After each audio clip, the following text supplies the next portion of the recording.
Welcome back on this Monday morning. It is 7:38.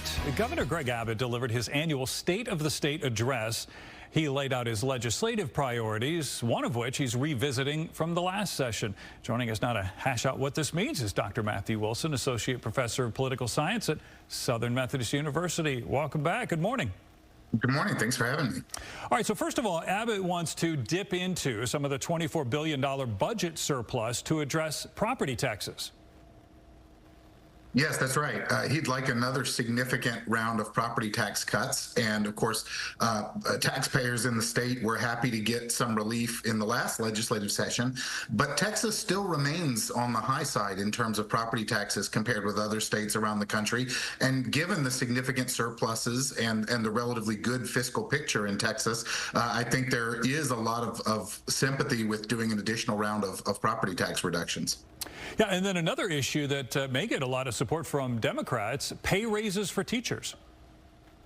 Yes, that is, Governor Abbott seems to want to focus on a merit path for that rather than necessarily doing a blanket across the board raise. His priority seems to be to significantly expand the pool of money available for merit raises in order to reward the best performing teachers and really incentivize those who are at the top of their profession to remain in that profession.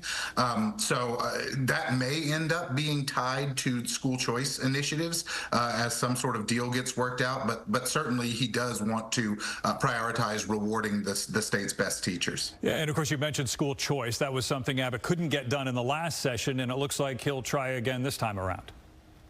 Absolutely. I think we know that's his #1 priority in the legislative session. He invested an enormous amount of political capital in that during the last electoral cycle, in fact, working to defeat members of his own party who had blocked school choice measures in the past. He is confident that he has the votes for a meaningful school choice plan this time around. Certainly the Senate has already moved on that.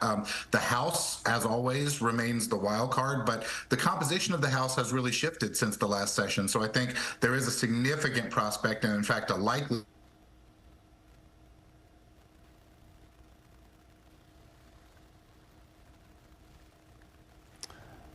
I think we may have lost Dr.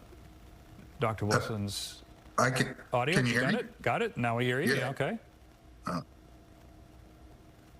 All right, so let's pick up just with the time we have left. Water investment, bail reform, and Texas Cyber Command were some other priorities. Any of those stand out to you?